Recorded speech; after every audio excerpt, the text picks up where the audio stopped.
Bem-vindo, querido ouvinte, a este seu espaço onde perguntar não ofende no final de uma semana que foi marcada pelo Dia Internacional da Mulher e que continuou marcada pela mais recente guerra. Uma guerra a que já se aponta a maior disrupção ao mercado energético da história. Uma guerra marcada também pela desinformação e pela dificuldade de se confiar no que se lê e se vê, graças também à inteligência artificial que põe os Estados Unidos, Israel e o Irão todos em chamas com a mesma facilidade que põe Kim Jong-un a dançar kuduro e a beber cuca.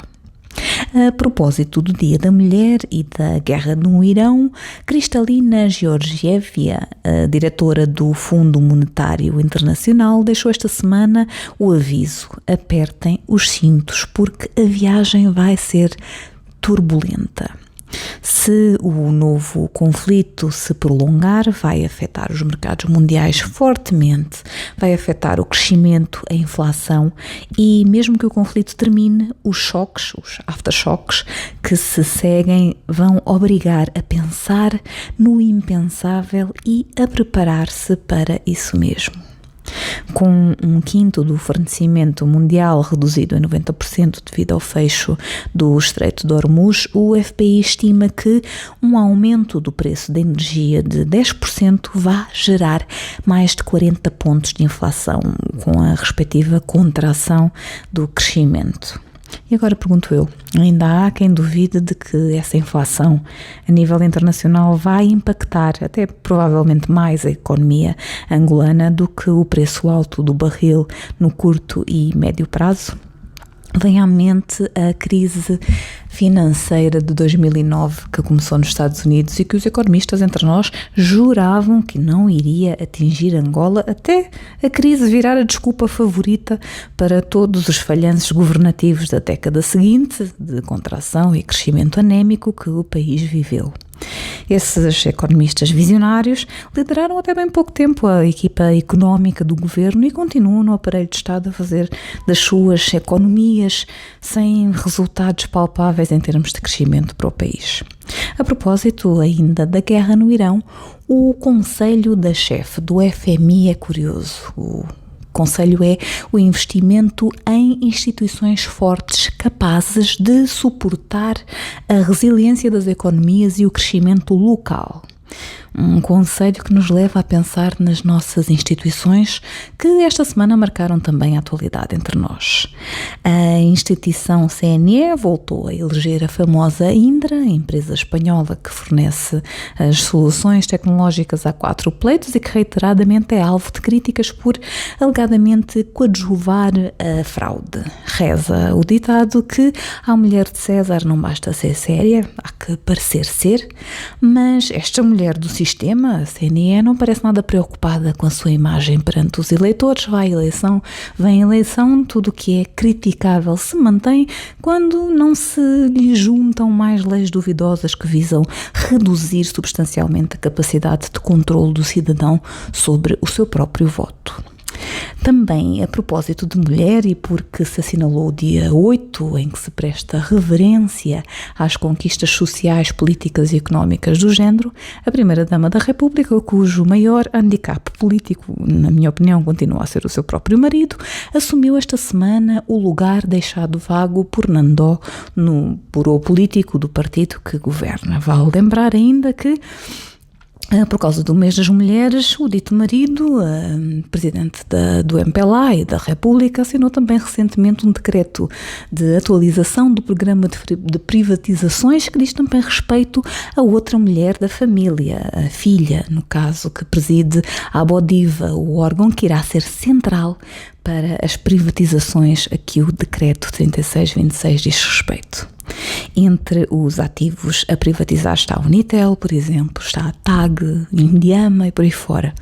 Até agora vimos as privatizações a tornar-se numa festa privada para conglomerados que antigamente o homem que cunhou o termo marimbondos iria provavelmente classificar de monopólios, coisas como a Carrinho, parecidos com a Carrinho, que já comprou e entre entrou nas estruturas acionistas de vários bancos e que se suspeita estar na calha para abocanhar na Bodiva, gerida pela filha do presidente, as ações da Unitel que, como as do BFA, que já estão no saco, eram parcialmente da filha do anterior presidente e que o atual fez questão de apreender através do sistema de justiça que controla. Um sistema que ainda não conseguiu formalizar a culpa, mas já alienou bens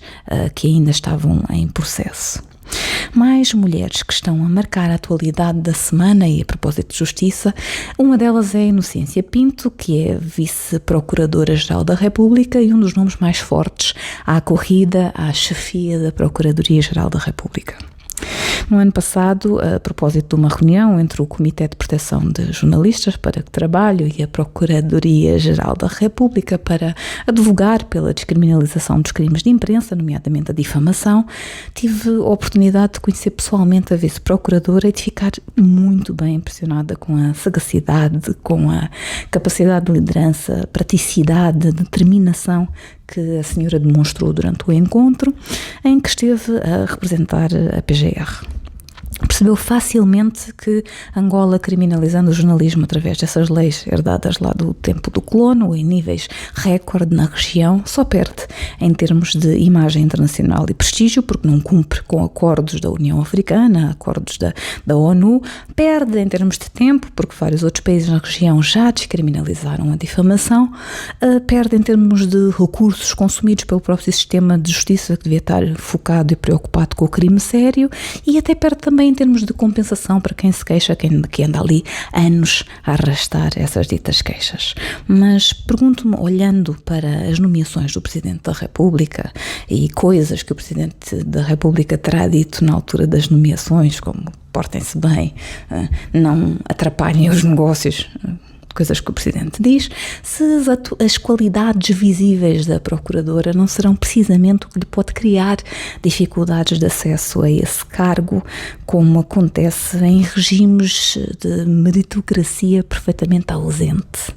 De todo modo, esta corrida é mais uma que destaca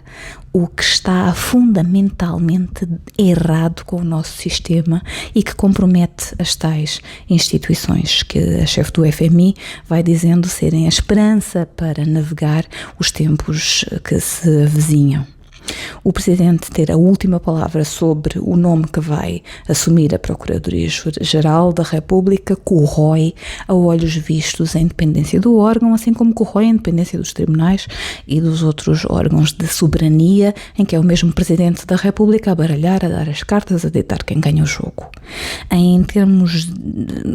Temos visto que os resultados num sistema de justiça, do qual até o próprio se queixa, num exercício bizarro de alheamento, como se não compreendesse as consequências dos seus atos e vai-se queixando constantemente de que o sistema de justiça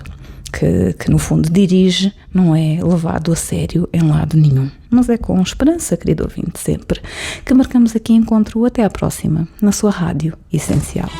E agora, pergunto eu, com Geraldo Embaló, todas as sextas-feiras, depois das 17h30. Rádio Essencial, em 96.1, uma rádio de palavra. Perguntar não ofende.